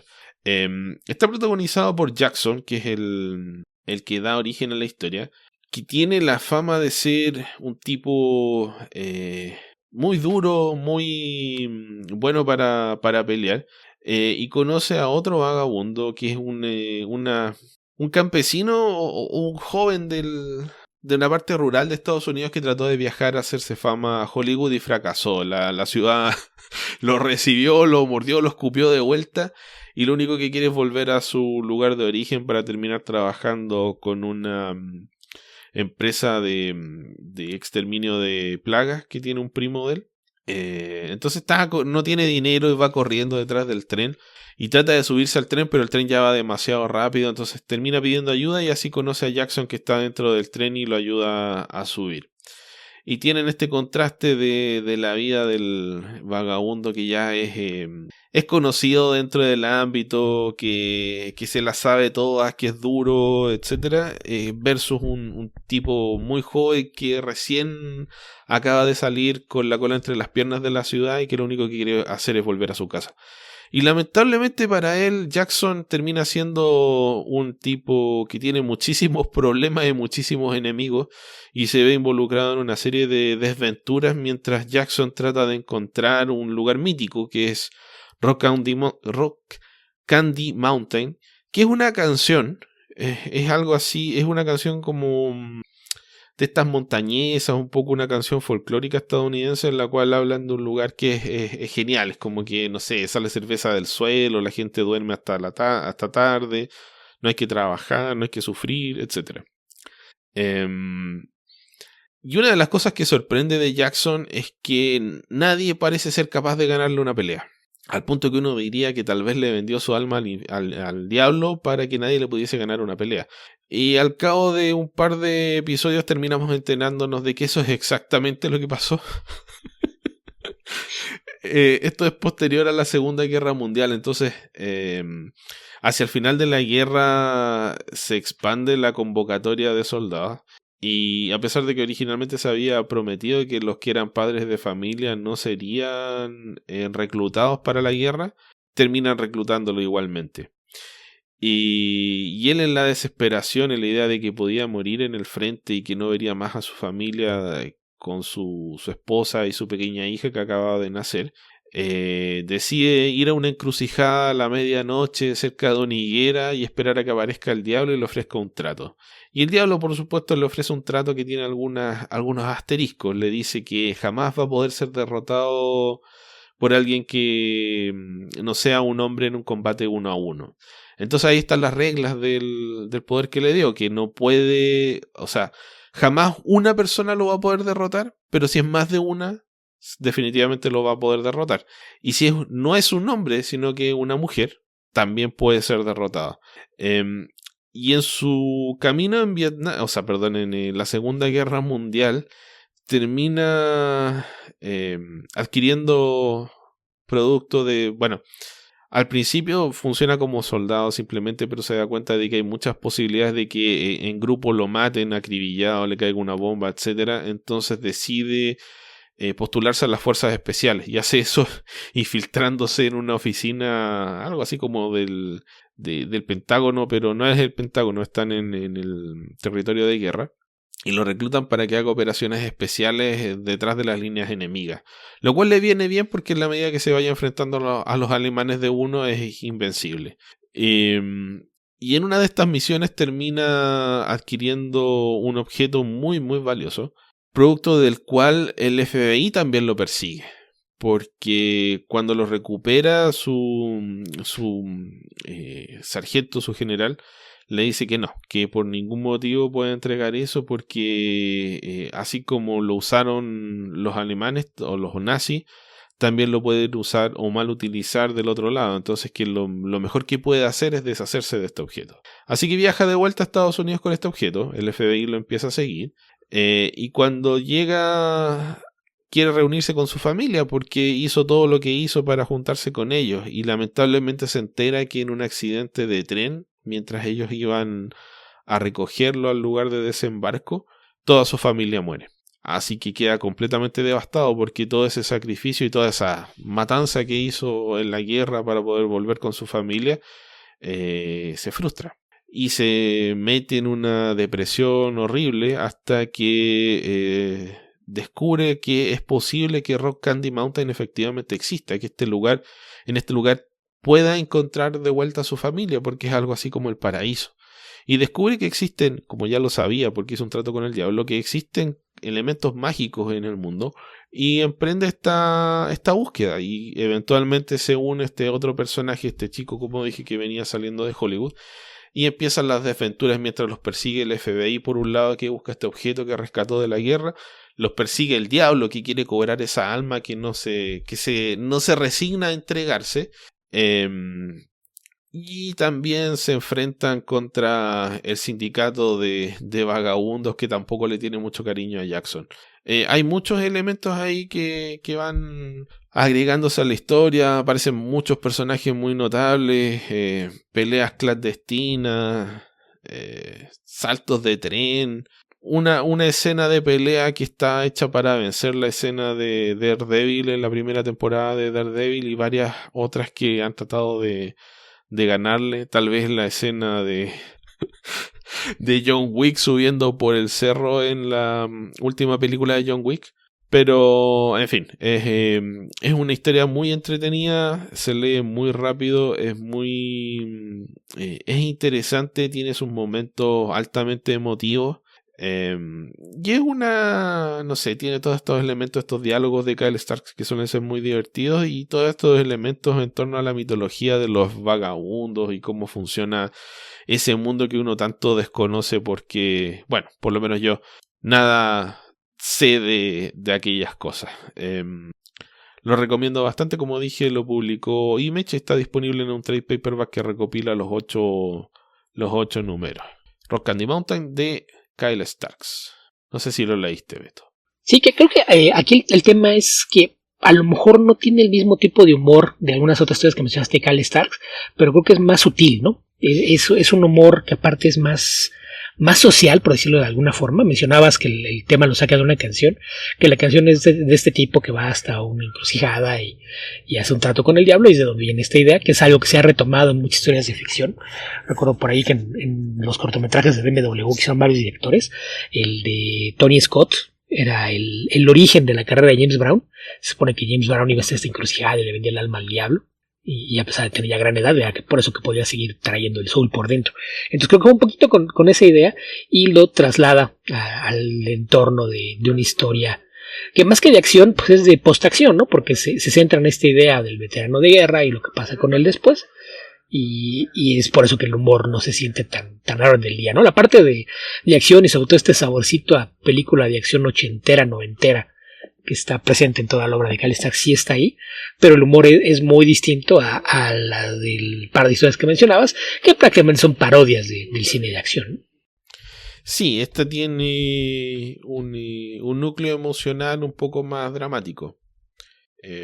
A pesar de que no es el centro de la historia, es algo que finalmente se cuenta y forma parte importante de la historia, pero no se queda sufriendo en ese momento. Simplemente es el factor motivante de uno de los personajes. Es el detonante que puso al personaje en el camino a ser parte de esta historia, ¿no? Exacto. Pero hay revelaciones que tienen humor, ¿no? Cuando se revela que sí, efectivamente el asunto involucraba literalmente al diablo, pues es un momento que pese a lo ominoso del momento, sí tiene una carga de comedia. insisto, pues aquí se habla un poquito, creo que otro tema que es muy importante en la historia es el tema de la amistad. Y de repente el tener ese peso adicional emotivo en la historia es lo que hace que la comedia sea parte de, pero no sea la parte dominante, como pasa en algunos otros de Stax, pero aún así me parece que es un cómic que vale bastante la pena, a la vez muy, muy entretenido, bien construido, con personajes que en muy poco tiempo te llegan a interesar y te preocupas por qué demonios va a pasar ahora con ellos. Así es de que, pues una recomendación más de las ya varias que hemos hecho de la obra de Kyle Starks. Sí, a diferencia de The Acolyte, desarrolla muy bien la personalidad de los personajes. Que creo que en cómics es un requisito, ¿no? Sí. Si tienes un cómic en donde no haya desarrollo de personajes, probablemente tu cómic no va a ninguna parte. Y a menos que encuentres otra forma de engañar gente. Saludos, Mark Millar, Rob Liefeld, etc. Pero sí, el que tengas un cómic que lo va a conectar con la gente depende casi en un 100% de que logres poblarlo con personajes interesantes, o que tengas al menos un personaje interesante y bien desarrollado que sea el que te lleve la historia adelante. Sí, y lo trágico de no lograr eso es que cuando les pasan cosas a esos personajes, la verdad es que te importa bien poco. Sí, es como el caso de algunos de los tres que ya mencioné y algunos otros que te presentan un personaje nuevo, no hacen nada con él, está ahí y nada más están esperando que estés tan acostumbrado a verlo ahí que el día que lo maten te duela. Sí. Y creo que cuando no logras desarrollarlo, pues el problema es que no ocurre. Que tú te quejabas por ahí del episodio reciente del podcast de archivos temporales porque dijimos que así era el personaje de Snapper Carr. No, pero tiene un rol importantísimo en una historia. Fuera de eso jamás hiciste nada con él. No, pero no me quejé, Beto, era un chiste. Como sea, pero es exactamente el punto. Snapper se convirtió en una presencia constante, pero que nunca se molestaron por darle un desarrollo como tal que lo hiciera más importante. Entonces, cuando dejó de aparecer, la gente ni siquiera preguntó dónde está. En el fondo, Snapper Carr, y aquí ya nos fuimos por una tangente, cumplió una función mientras el tono de las historias estaban dentro de lo que el personaje podía entregar. Una vez que quieren cambiar el tono de las historias, no hacen evolucionar a Snapper Carr, simplemente se deshacen del personaje. Y tampoco encuentran ninguna otra cosa que hacer con él, ¿no? Porque yo mencioné que tenía muchos paralelos con Rick Jones. La verdad es que Rick Jones, cuando ya no servía para algo, lo movió a otra parte. Con el personaje fue Blasters. Un poco de invasión y Blasters. Y Blasters duró, no me acuerdo, un año habrá durado y no lo leí. Tuvo su rescate. Tom Payer, que es un buen escritor de personajes, lo convirtió en un personaje de apoyo en su serie de Hourman. ¿Verdad? Y rescató de la ignominia el personaje. Hizo quizás el mejor Snapper Carr que hayas leído jamás. Está en esa serie de Hourman. Pero pues eso ya fue algo que tomó tiempo. Y a diferencia de eso, en el caso de Rick Jones, a Rick Jones se las arreglaron para hacer que evolucionara con los cómics en los que estaba. Ya no te sirven Avengers, lo vamos a mover a Hulk. Ya no te sirve Hulk, lo vamos a pasar con el Capitán América. Ya no te sirve aquí, y lo mueven de una parte a otra. Y el caso es que se fue sumando a lo largo de los años el que le fuiste dando una personalidad propia, que incluso cuando lo ponías en una serie nueva, se convertía en un pilar en el que podías apoyar para el desarrollar a un héroe nuevo, ¿no? Como fue el caso, por ejemplo, la serie del Capitán Marvel de Ginny Bell, en donde el tener ahí a Rick te daba un ancla para poder ayudar al personaje de Ginny en el camino a convertirlo en un héroe. Entonces, sí, el desarrollo de personajes, cuando tienes un buen personaje o un buen grupo de personajes, es muy difícil que le vaya mal a tu cómic, porque vas a tener siempre espacio para trabajar y hacer cosas con él. Y yo sé que Kyle Starks siempre ha hecho bastante bien. A pesar de que parece concentrarse en cosas que mucha gente considera banales, como puede ser la acción o la comedia, el hecho de que tenga personajes bien desarrollados y por los que te puedes interesar en muy poco tiempo, es lo que hace que sus historias resulten tan entretenidas, más allá de si compartes su afición por cierta clase de películas o de historias. Sí, si no, definitivamente recomendada, Beto. ¿Qué te parece si pasamos al siguiente tema? No sé si vamos directo a lo último o respondemos alguna pregunta para no acumular tantas cosas. Creo que la idea es que vamos a hacer un comentario más bien ligero y sin spoilers, ¿no? Entonces a lo mejor sí le podemos dar salida a un par de preguntas ahí para dejarnos menos tiempo y no caer en la tentación de querer explayarnos, porque vamos a hacer el episodio hablando un poquito de Deadpool and Wolverine. Sí. Entonces, como sabemos que hay gente que se le complica ver los primeros días, yo propuse lo que desde hace algún tiempo me parece que es lo razonable: no comentar spoilers en un lugar abierto en al menos una semana. Entonces lo que estamos pensando es que probablemente el especial de este mes, que escucharán 1 o 2 días después de este episodio, se vamos a dedicar a la serie. Ahí sí vamos a desglosar los spoilers, los cameos, los guiños, referencias, etcétera. Pero acá vamos a tratar de hacerlo de una forma ligerita, pero para no dejarnos tanto tiempo, pues vamos a darle salida a algunas de las preguntas que cayeron, que sí vi que había por ahí varias en Discord sobre todo. A ver, Arturo López, ¿recomiendan alguna etapa de Catwoman fuera de la de Brubaker y Cook? No realmente. Yo tengo muchos problemas con la interpretación moderna, de haberla convertido en una heroína de una forma más abierta, porque esto depende de un lavado de cerebro y me atrevo a pensar que eso le da una deshonestidad a todo lo que puedas ver con el personaje. Diría que la etapa de Jones, ¿cómo se llama? Jan Jones. Joel Jones. Joel Jones. El arte es precioso, las historias son buenas, pero insisto, el pensar que todo esto puede ser producto de un lavado de cerebro no me deja la conciencia lo bastante tranquila para recomendarla, porque eso sí sería lo más rescatable que se ha hecho con el personaje en los últimos 10 años. Es que no es nada, no es que sea malo, pero tampoco son nada tan destacable. Diría que lo de Will Pfeiffer, que es continuación directa de lo de Brubaker y Phillips, está más o menos bien. Pero ya entramos en Honduras una vez que llega por ahí por el número 50, cuando tiene el enfrentamiento con Black Mask. Pero eso fue un poco forzado por la editorial. No me gusta. Sí, Will Pfeiffer se lleva las críticas, pero no es realmente, creo yo, tanta responsabilidad de él. No se me ocurre mucho. Lo que no recomiendo, que leí ocasionalmente en la etapa anterior, la famosa etapa de ¿cómo se llama este fulano, Beto, que la dibujaba tan mal? ¿Jim Valiant? Sí. Era muy mala esa serie. Yo los pocos números que tengo que Catwoman de esa era es porque eran parte de algún crossover, entonces los necesitabas, pero qué mala era esa serie. Sí, exactamente lo mismo. Martín Iván, estoy atravesando un bache profundo de poco interés por leer cómics. Cuando esto les sucede, ¿hay algo en particular que hagan? Sé que pronto pasará, pero quisiera saber si tienen tips al respecto.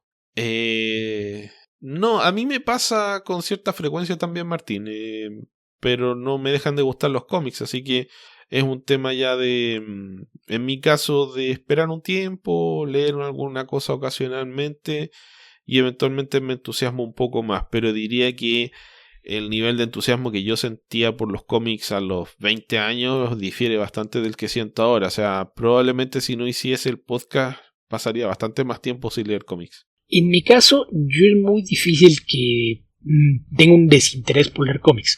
Puedo tener un desinterés por leer cierta clase de historias, entonces seguro se han dado cuenta que de repente empiezan a preguntar de cómics de superhéroes y les digo, no sé qué está pasando, no sé qué es, porque es un género en el que sí de repente siento que hay mucha repetición de conceptos, de historias. Digo, basta ver los anuncios que son de lo de la línea Absolute. Siento que es una reciclada de cosas que son hace 25 años, que la verdad es que sí, me da mucha flojera. Entonces yo lo que hago generalmente es buscar cosas distintas. Y es cuando a veces me hay un clavado en cómics independientes, webcomics, etcétera, tratar de leer cosas distintas, o recurrir a lo que para mí son las lecturas de confort dentro del cómic, que en mi caso es buscar antologías, el leer historias cortas y ver de qué forma puedes maximizar el espacio para contar una historia en imágenes, es algo que siempre me causa un interés de, a lo mejor más allá de la historia, ver cómo resolviste algunas cosas o qué hiciste para contar algo en un espacio breve. Y cómics de horror, que como soy gran aficionado del género, también yo soy de la idea de que, a diferencia del cine, que a veces tiene el apoyo de la construcción audiovisual para espantar, en un cómic tienes que trabajar más el trabajo si realmente quieres crear una sensación de incomodidad o perturbación en los lectores. Es lo que requiere más trabajo, y para mí a veces el leer cómics de horror pues es uno de esos lo que es equivalente a una lectura de confort. Es así como que en mi lugar seguro, estoy harto de esto, estos ya están repitiendo lo mismo, ya cayeron en lo mismo de siempre, voy y busco algún cómic de horror y generalmente es algo que me va a ayudar a pasar eso. Pero para mí es más bien, a lo mejor te funciona. Si estás acostumbrado a leer cierta clase de cómics, busca cosas distintas, cosas que a lo mejor de otra forma no atraen tu atención, y busca sobre todo historias cortas y autoconclusivas, miniseries y novelas gráficas. probablemente el echarle algo a la cabeza que tenga un sabor distinto a los que acostumbras ayude a que pase más rápido ese sentimiento de estoy cansado, ahorita no quiero. Sí.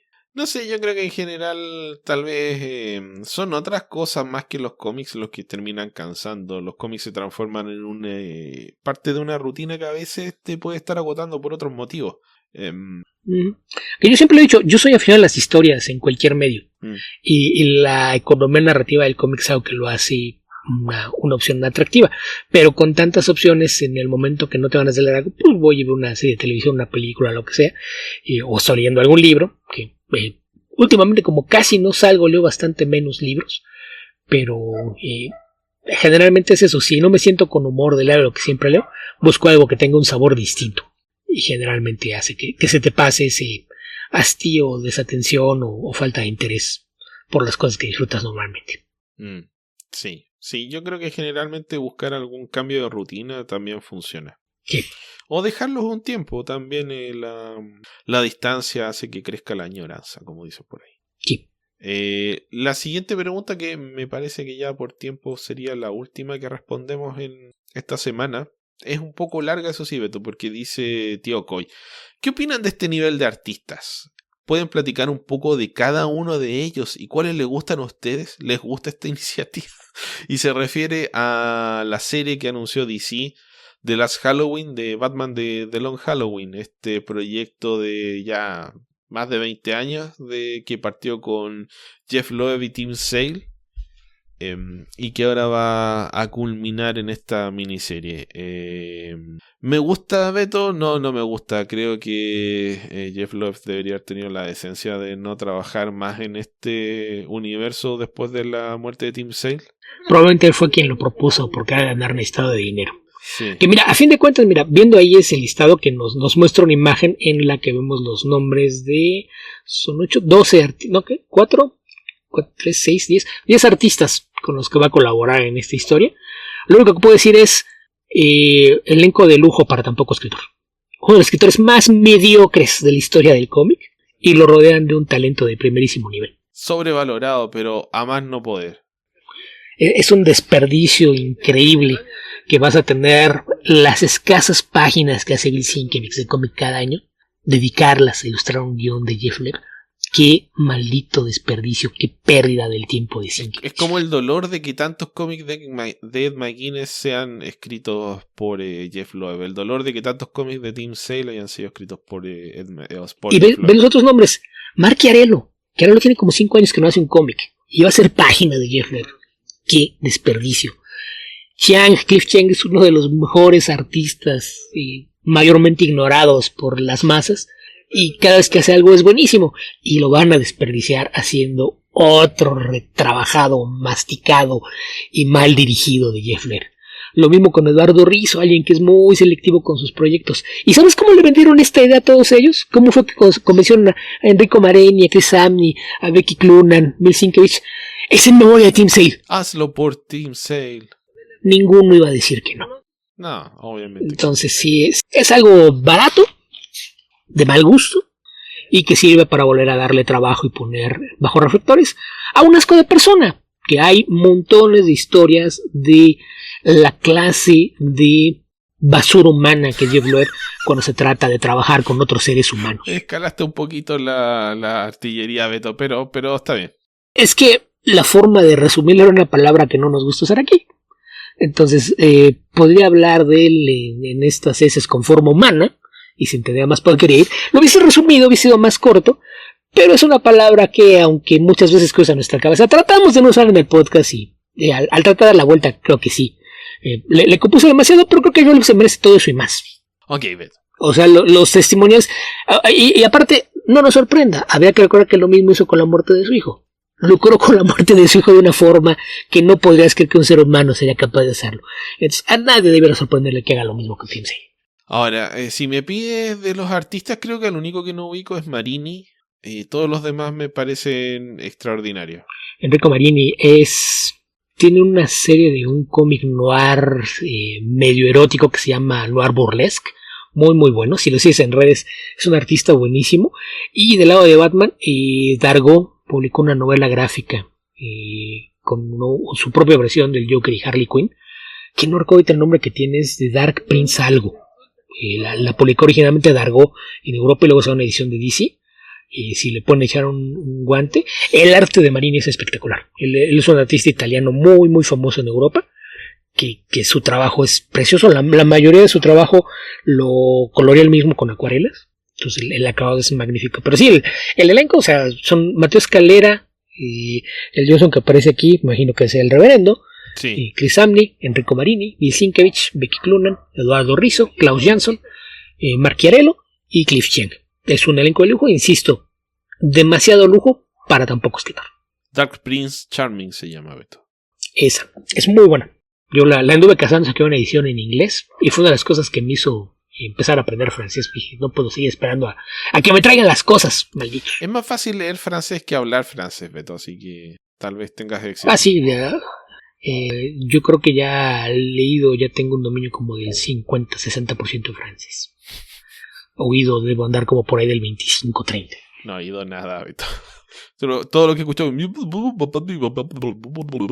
No, es que como yo sí veo de repente series y películas francesas, lo mismo que estoy aprendiendo en leído, ya trato de ubicarlo oído con el contexto de qué es lo que estoy viendo. Entonces, a pesar de que estoy viendo los subtítulos, estoy viendo lo que dicen y sí hay cosas que ya empiezo a ubicar contra lo que he aprendido por escrito. Que fue algo muy similar a como aprendí el inglés de forma autodidacta. Entonces, yo soy de la idea de que es cuestión de tiempo, eventualmente pasará. Sí, creo que... Y si no, siempre está el recurso, una vez que ya tengas un dominio de arriba del 90% escrito, hay el consejo que a mí en inglés me funcionó muy bien y que con las plataformas de streaming es muy útil. Busca el material en francés y ponle los subtítulos en francés. Si ya lo entiendes leído y lo escuchas mientras lo lees, ese es un súper apoyo. Ok. No tengo mucho más que agregar. Es todo lo que podría decirte de esta serie, tío Coy. Pero igual, creo que podrías tratar de hacernos unas preguntas que sean en las que podamos opinar un poco más que estas que son un tanto genéricas. Creo que Tío Coy sí estaba en el nivel de superhéroes, ¿no? ¿Cómo es? En el Patreon. Ah, sí, creo que sí. Ok, en ese caso yo como me comprometo a que de aquí a fin de año hago mini episodios dedicados a esos artistas, para que no diga que siempre estamos evadiendo sus preguntas. De aquí a fin de año habrá un mini comentario, un minisodio dedicado a cada uno de estos 10 artistas. Porque de los 10 ubico el trabajo, la gran mayoría me gustan bastante. Y ahí sí, curiosamente, habrá quien me vaya a acusar de herejía, pero si me hicieras calificarlos, quien menos me gusta como artista es Klaus Jansson. Sí, estoy de acuerdo. El resto, en realidad, soy muy fan de un puñado de ellos y me agrada bastante el del resto. A Jansson lo pongo hasta abajo y hasta eso que no por mucho. Ahí sí también depende del tipo de historias. Creo que hay cosas en las que su trabajo funciona mucho mejor y a veces ese es el pero. Que creo que a veces ilustra historias que no van acorde a sus mayores fortalezas como artista. Ok, Beto, ¿qué te parece si pasamos a comentar Deadpool y Wolverine? Que tiendo a decirlo al revés. Sí, no sé por qué. Recuerda quién tiene películas exitosas y quién han sido polémicas y con eso recuerdas quién va primero. ¿Quién escribió el guión y produjo la película y quién no? Sí. Que probablemente no la produjo porque no quiso y había muchas manos involucradas. No, ya somos muchos. Sí, puede que se torne algo complejo. Sí. Ok, entonces fuimos, como dije, estamos grabando el día jueves 25. Yo la fui a ver ayer en el preestreno acá en Santiago. Y me gustó bastante, Beto. Creo que es la mejor película de Deadpool y es lejos una de las mejores películas que ha estrenado Marvel en mucho tiempo. Sí. Ya no sé, a mí me gustó Multiverse of Madness y creo que es la mejor que he visto desde entonces. Pero me parece mejor que Multiverse of Madness. No sé qué tan atrás tendría que ir para buscar un equivalente. Pero es una película con muchos detalles muy entretenidos. Es muy para el fan de las películas Marvel en general. Para el que se quiera reír del mal estado de las películas Marvel, creo que hay una sorprendente cantidad de autocrítica acá, bastante directa. Bienvenido al MCU, llegas en época de vacas flacas. Básicamente. Y no sé qué más decir exactamente. Creo que con el paso del rato se me va a ocurrir una vez que definamos bien hasta dónde llegamos con los comentarios. Pero funciona muy bien la química entre Hugh Jackman y Ryan Reynolds, que ya han comentado extensamente que se han hecho muy amigos haciendo esta película. Y se nota que lo pasan bien juntos, porque ya he visto un poco de la prensa que han hecho. Vi el episodio de Hot Ones, que fue buenísimo. Hot Ones, no sé si lo ubicas, Beto, yo creo que sí. El programa en el que nos hacen probar alitas picantes. Ese mismo, que es uno de los canales de YouTube más populares de YouTube. Y que la verdad es que este par de tipos duros que matan gente a mansalva no son muy avesados comiendo comida picante. Así que es uno de estos episodios divertidos con gente que no soporta bien el picante. Sí, yo en ese caso puedo decir que yo como más picante que la mayoría de los tipos rudos de Hollywood, así es de que tampoco es algo que me sorprende. Sí, bueno, México, Beto, tiene esa cultura que no existe en tantos lados. Sí, pero pues ya esto es lo que parece perfecto sí iba a ser Deadpool 3 y que después fueron haciendo declaraciones que cuando se habló de que podía haber el regreso de Hugh Jackman, pues fue algo que pues el internet lo tomó como una señal de que podía haber salvación para el universo cinematográfico Marvel y pues en lo que resultó esto fue en muchísimas especulaciones hasta que finalmente que fue el año pasado, ¿no? Se reveló el título oficial como Deadpool and Wolverine y se confirmó que esa era la idea y se vino toda otra clase de especulaciones, montones de guiños y demás que se anunciaba que íbamos a tener porque por filtraciones, debido a que filmaron mucho en locaciones, había muchas fotos en sets y empezaron los rumores sobre quiénes iban a regresar y quiénes no, y tuvimos otra vez un montón de actores que les pondrían, no sé ni de qué están hablando, ni sabía que iba a haber una película. ¿En serio? No, pues a mí nadie me ha dicho nada, yo no voy a salir. Que por ahí vi que un par de actrices dicen, yo vi todo lo que hizo Andrew Garfield hace un par de años y dije, ok, ese es el esquema, ese va a ser mi forma de trabajar. Lo voy a negar, y hasta que no me digan, aquí está una foto, estoy en el set, lo voy a seguir negando. Y pues eso, ¿no? Finalmente se lo hizo estreno, que también fue película afectada por las huelgas. Recuerdo que empezaron a filmar lo que tenían cuando estalló la huelga de escritores, pues yo no podemos hacer algunas correcciones, pero pues ya después en los reshoots corrigiremos cosas y empezaron a filmar y conociendo la huelga de actores y directores pues tuvieron que pausar por completo y eso hizo que se movieran por ahí las fechas, ¿no? Que originalmente la película iba para el otoño de este año, después la habían movido a mayo, que es la fecha de estreno habitual de las películas pesadas de Marvel, y después de que se habló de que probablemente iban a tener problemas debido al tiempo que se prevé grabación a la hora de retomar, completar los reshoots, se decidió ponerla y la parte final de julio y fue como finalmente se estrenó.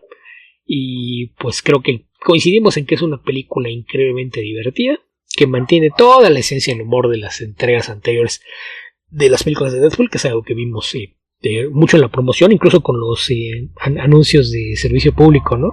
El de apaga tu celular que apareció recientemente, pues era escuchar solamente un beep porque tenías una seguidilla de malas palabras de parte de Jackman, molesto porque alguien no había apagado su celular en una sala de cine. Así es de que pues no sé qué tanto podemos comentar de la historia, Esteban. Ok, no sé qué más contar respecto, pero yo creo que podríamos hacer una pequeña resumen de la trama, que sería, a ver, que esto un poco se explica. Deadpool...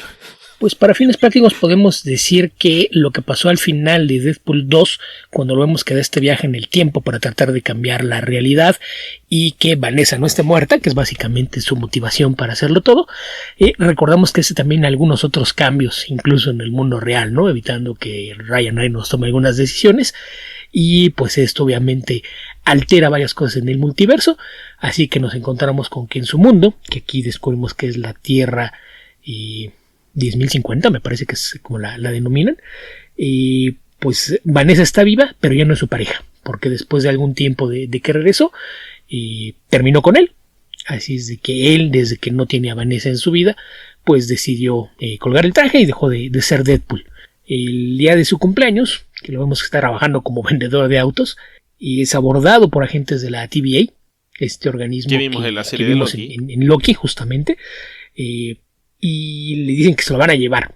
Intenta ahí oponer un poco de resistencia, hace el primer par de chistes subidos de la película y termina siendo reclutado y con una misión muy especial, que es la que le piensan encargar en la TVA. Un agente que se hace llamar Paradox, interpretado por Matthew Macfadyen, es quien le explica que en su mundo pues está este problema de que falleció el personaje clave, el centro alrededor del que todo gira. Ancla. Sí, exacto, el personaje Ancla, y que debido a eso pues ese mundo ha empezado un proceso de descomposición que va a acabar con su eventual desaparición. Pero lo que él quiere es no tener que esperar a que el mundo se acabe. Si se va a acabar, que se acabe de una buena vez, y lo que él desea pues es acelerar el proceso. Obviamente Deadpool no está escuchando, no entiende qué es lo que le están pidiendo, y toma uno de estos aparatos portátiles que utilizan para abrir portales y transportarse entre dimensiones, y se va a hacer un pequeño recorrido por el multiverso. Sí, y bueno, lo que necesita... Bueno, a Deadpool le dan cierta instrucción, pero Deadpool entiende algo completamente distinto. Y parte esta aventura con Deadpool con la intención firme de tratar de salvar esta línea temporal en decadencia.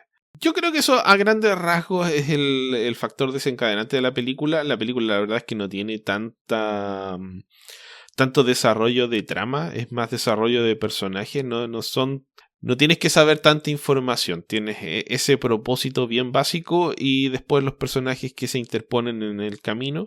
Donde ya hemos visto en los trailers a Cassandra Nova. Que sí, en el caso de Cassandra Nova, pues fue alguien que supimos de su existencia hasta que apareció por ahí en el primer teaser trailer, ¿no? Que había muchas especulaciones sobre quién podía ser. Rápidamente se le identificó el villano que interpreta, que es uno de los villanos de la pieza, porque tampoco es el único, tiene una estructura un poquito rara ahí en ese sentido. La película es interpretada por Emma Corrin, quien está pues ahí manipulando una de estas realidades que existen en este multiverso, y es lo que la convierte en el antagonista de turno.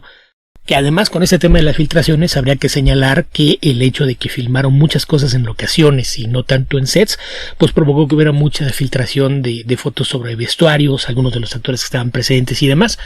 Sí, a pesar de que se revelaron bastantes cosas, hay aún varias sorpresas en esta película, sobre todo si hicieron como yo y no le prestaron atención a los rumores. Si le prestan atención a los rumores y después le echan a perder la película, yo creo que eso ya es un tema propio. Pero creo que tiene suficiente, tiene más que suficiente, tiene muchos elementos muy entretenidos, tiene muchos personajes que regresan, personajes que no esperabas que iban a aparecer, muchísimos actores que hacen cameos y roles no tan cameos, ya un poquito más largos, que contribuyen de manera muy efectiva a la historia. Que esto además les permitió hacer muchas bromas meta, ¿no? Mucho humor de metaficción, sí, en los que rompen la realidad y empieza por ahí Deadpool a hacer comentarios acerca de los sucesos fuera de las películas, de los distintos estudios que estuvieron a cargo de ellas, sí, o incluso se puede dar el lujo de que de repente, como ya empiezas a ver tantos cameos, estás esperando más y él espera que aparezca un personaje y dice, ¿qué? No está.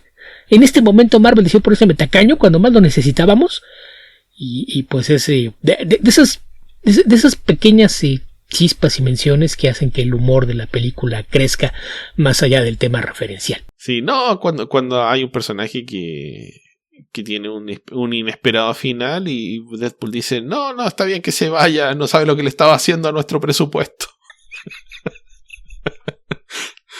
Así que esa es la gracia, no solamente que aparezcan, sino que cómo los usan y que los usen bien.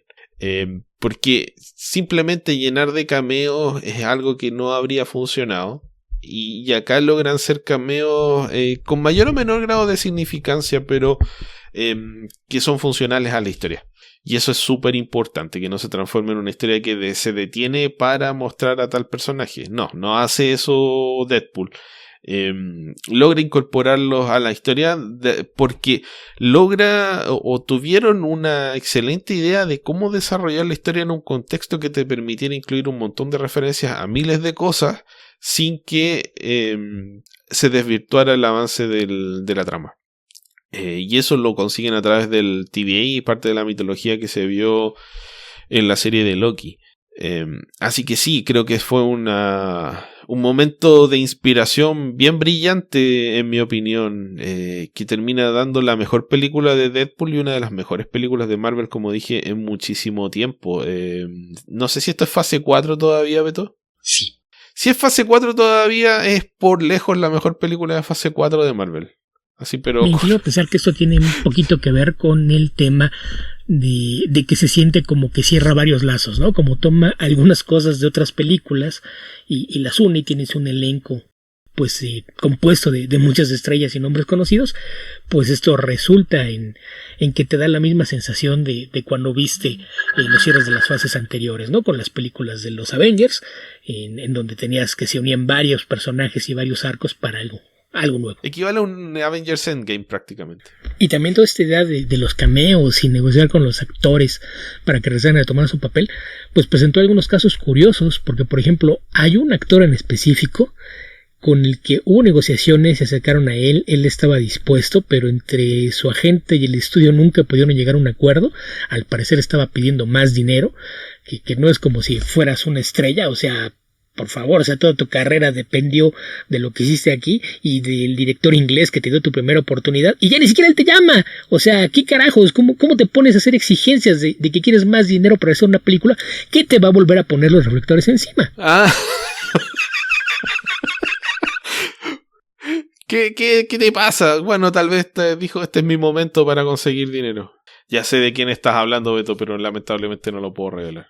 Sí, es una de las sorpresas que los va a sorprender doblemente, que esté el personaje, pero que no sea quien debería ser. Sí, y es que con los cameos pasó algo ahí muy, muy curioso, ¿no? Porque tenemos otro actor que es una doble sorpresa. Aparece y tú crees que ya entiendes lo que estás pasando. Ah, sí, esto lo hemos visto antes. Este personaje en esta clase de situaciones funciona y de repente te das cuenta de que no era así. Sí.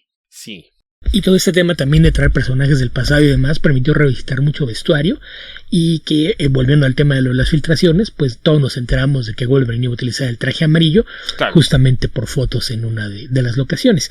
Que el traje amarillo es algo bien, bien curioso porque Hugh Jackman decía que el día que le hicieron las pruebas finales ya de la versión final del traje, que él sentía como que era lo correcto, como que es algo que tenían que haber hecho desde antes y sintió que era por fin cerrar un ciclo de algo que tenía pendiente con los fans. Sí. Bueno, le preguntaron a Kevin Feige por los trajes negros y dijo que bueno, que en esa época los productores de la película, que estaban por encima de él, vieron que Matrix había sido un gran éxito y dijeron, mira, en Matrix utilizan trajes de cuero negro, ok, trajes de cuero negro.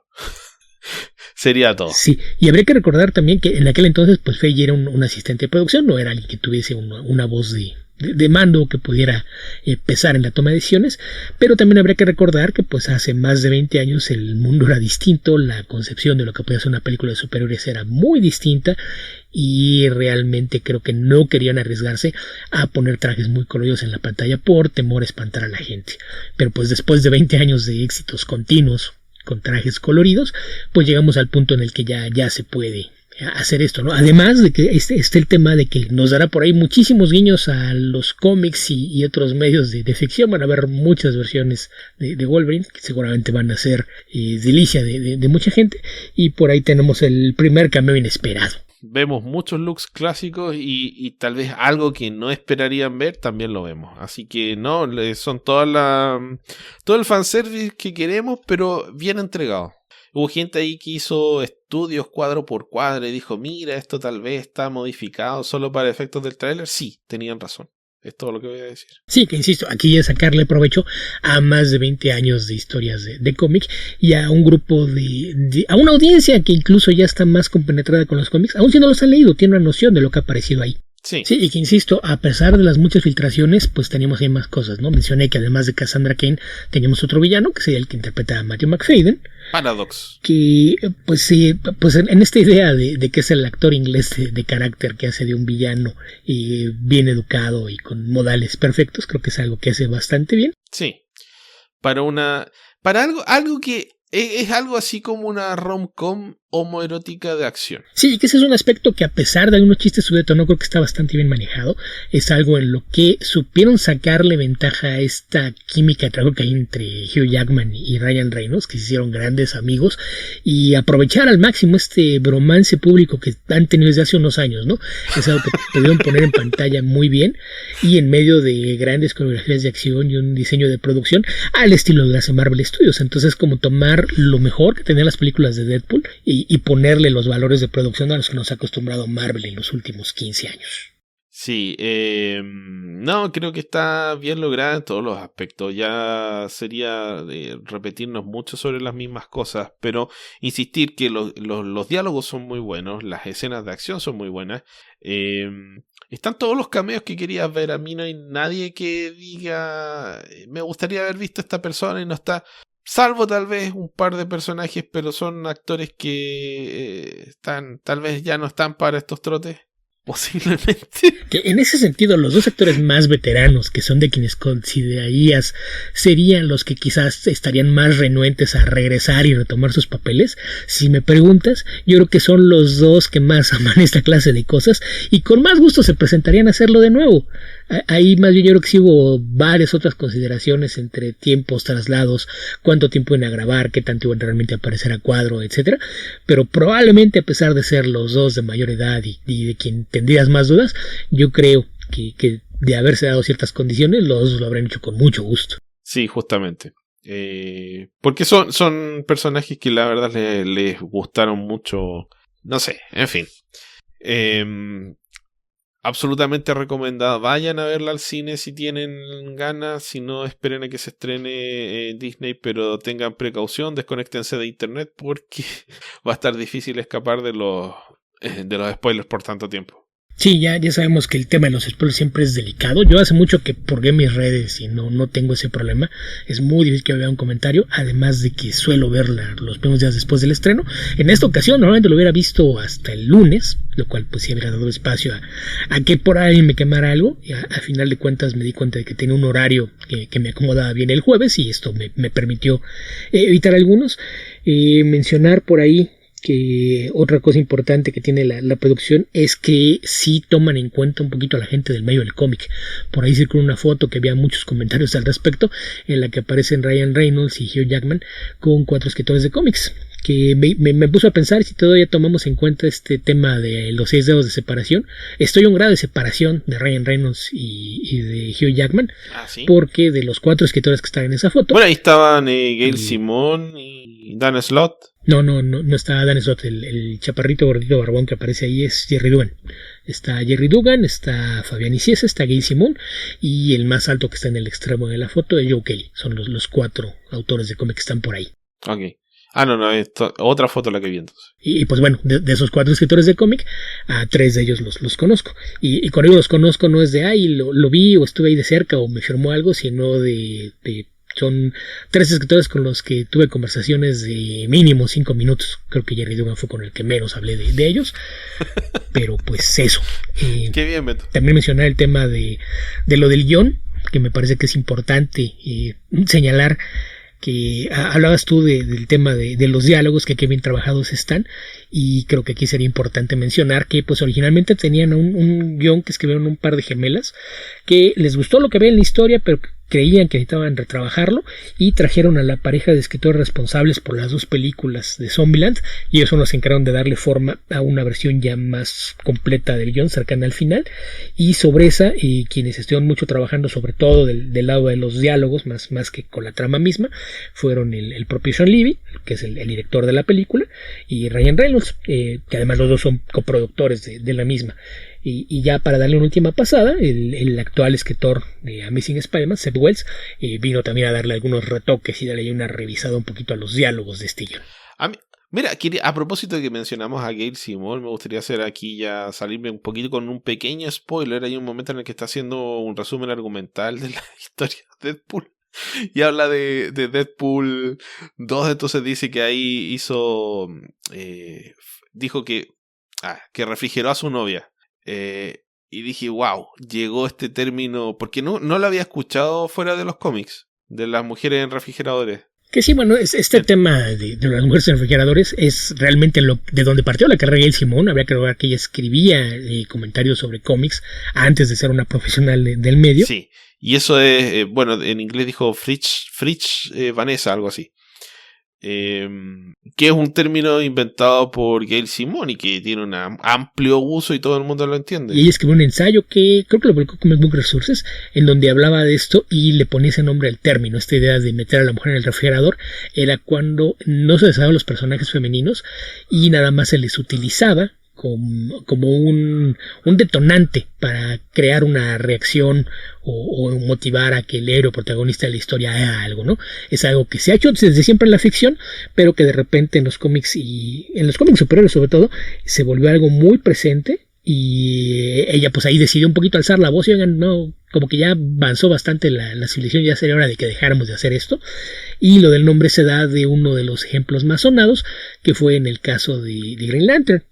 Al primer número de Kyle Rayner específicamente, que creo que es Green Lantern número 51. Cuando aparece el personaje de Kyle Rayner, al poco tiempo de que se convierte en el nuevo Linterna Verde, uno de los primeros llanos que enfrenta, Mayor Force, pues va y asesina a su novia, a Alex, la corta en pedacitos y la mete al refrigerador, que es de donde viene este término de mujeres en refrigeradores, que en inglés es fridge.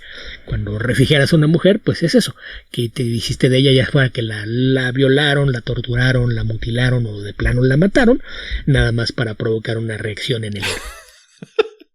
Sí, con mayor o menor grado de desarrollo, pero es un recurso ampliamente utilizado aún hoy. A pesar de toda la mentalidad o los intentos de modernizarse, sigue siendo un problema de las historias. Sí, que vamos, ya se usa mucho menos, ¿no? En términos de cómics en el mainstream, creo que fuera de escritores mediocres como Mark Millar y Rob Liefeld, creo que ya es poco el uso que se le da, pero pues sí es un recurso que seguirá existiendo de una u otra forma, pero que por fortuna se ha vuelto menos común. Ok, Beto, creo que con eso estamos terminando este episodio de Comic Verso y estamos llegando ya a las 2 horas, porque ahí tuvimos un par de interrupciones, pero creo que este episodio va a andar por ahí por la hora 35, hora 40 más música. Yo calculo que ya con la música, quitándole las pausas que tuvimos, debe quedar por ahí rondando la hora 45, que se ha convertido más o menos en la media de nuestros episodios en los últimos meses. Y recordarles que el especial de fin de mes, que escucharán un par de días después de que liberemos este episodio, pues ya por allá nos podremos explayar un poquito más acerca de detalles y nuestras opiniones de esta película, y con spoilers y demás, pensando en que pues ahí allá van con la advertencia, no es de que estén escuchando un podcast cualquiera que de repente les comente una película que ya vieron. Para ver el especial, pues sí, lo recomendable es que hayan visto antes la película. Ok. Recuerden que nos pueden encontrar en www.comicverso.org. Si desean colaborar con nosotros de manera monetaria, pueden hacerlo ingresando a nuestro Patreon, www.patreon.com/comicverso, donde pueden acceder a la publicación anticipada de cada episodio de Comic Verso y a la publicación de nuestros episodios especiales mensuales. Los últimos aquí se los dedicamos a X-Men 97 y el de este mes de julio lo vamos a dedicar a Deadpool y Wolverine. Si desean unirse a nuestro Discord y dejar preguntas como lo hace Tío Coy, como lo hace Arturo López, etc., lo pueden hacer ingresando a bit.ly/DiscordCV, DiscordCV todo con mayúscula.